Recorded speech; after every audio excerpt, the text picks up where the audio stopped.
So far, we've moved the camera by clicking the Alt key on the keyboard and then pressing one of the mouse buttons. However, you can also move a camera by selecting the camera body icon and transforming it in a different view panel. Before we do that, let's make something more interesting to look at. So far, we've created some basic primitives.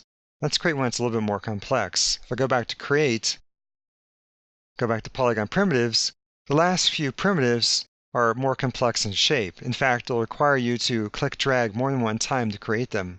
For instance, if I go to Helix and click that, I'll have to click-drag one time to create the base of the helix, click-drag a second time to create the height of the helix, and click-drag a third time to determine how many coils that helix has.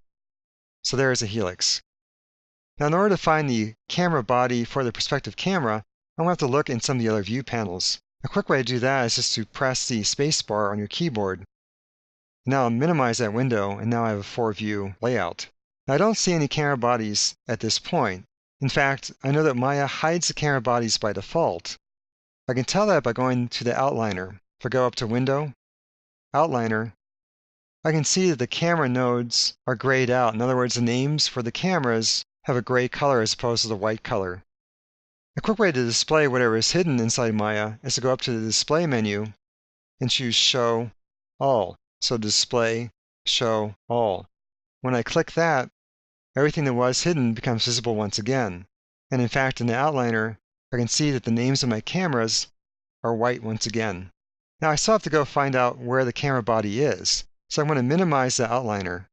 When you minimize a window inside Maya, it simply puts it at the bottom of the window. I can always maximize that window again later just by clicking the Maximize button. But for now, we'll minimize it. Now, I have to look around for the camera body, and in fact, I can barely see it right here at the top of the front view and the side view.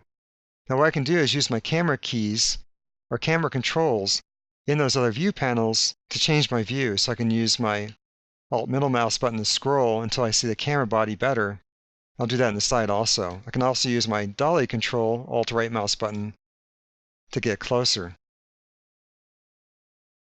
So there's the camera body icon for the perspective camera. Now I know it's a perspective camera because I can select it by clicking on it and then looking in the channel box.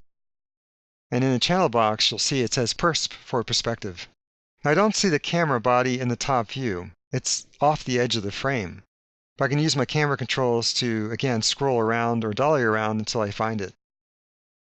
So there I scroll, and now I can see both the helix and the camera body. Now that I have the camera body selected, I can transform it.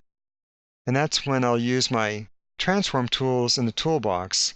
There's the Move tool, the Rotate tool, and the Scale tool. Now, the Scale tool won't affect the view of the camera itself. However, you can scale the camera body just so it's easier for you to see. In fact, if I click the Scale button, I'll get a handle.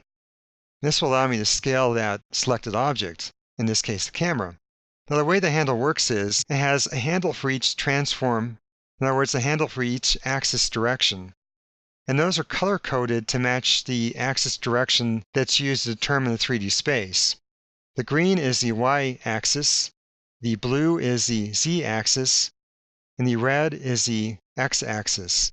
There's also a yellow box that controls all 3 directions at once. In fact, if I click-drag that yellow box, I can scale it up in all 3 directions, X, Y, Z. And you can do this in any of the windows where you see that handle. So now I've scaled up the camera. It makes it easier to see. Now, it has not affected the view of the helix. In other words, it has not affected the view through the perspective camera. However, I can now go to one of my other transform tools to affect the view. For instance, I can go to the Move tool and move the camera. Again, I get an axis handle for the camera, and this is also color coordinated.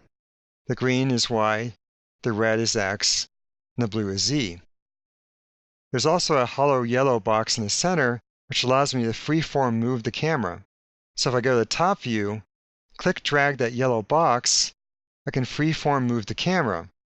And as you can see, as I move the camera, the view through the camera changes in the perspective view panel. For instance, I can move the camera closer to the helix to get a closer view. Now I'm starting to lose my camera. I cannot see my camera in my front or my side. I'm also starting to lose the helix. It's not framed very well any longer. So what I'll do first is I'll dolly out of my front and side view. I'll basically back up so I can see everything better.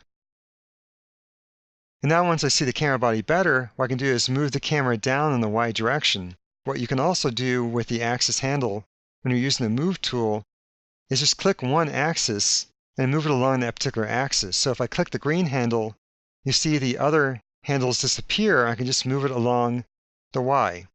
So I can move the camera down closer to the helix so I can see it better now and it's framed better. When I let go, all the other axis handles reappear once again. So that way I can move my camera around either freeform or by grabbing a particular axis handle. Now you can also rotate the camera. If I go to the rotate tool and click that, I'll get a special handle just for rotation. Again, it's color coordinated. I have 4 circles in this case. I have a yellow circle that allows me to rotate it from the view of that particular panel. For instance, if I rotate it in the front view, it just rotates it from the angle of that particular view panel. However, a more intuitive way to rotate it is to grab one of the axis handles. Once again, red is X, blue is Z, and green is Y.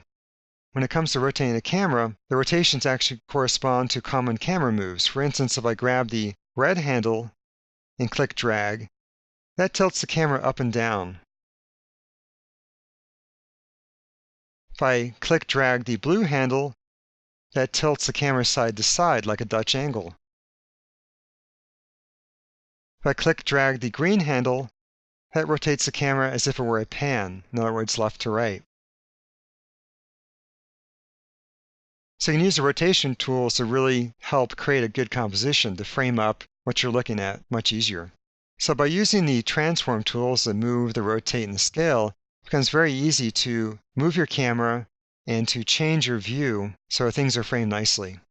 You still have the option to go back to the perspective view and use your Alt key and your mouse buttons if you want to. In fact, if you do that, and then you let go, you'll see that the camera body has changed position. So either way, we'll move the camera and position it in a different place in 3D space.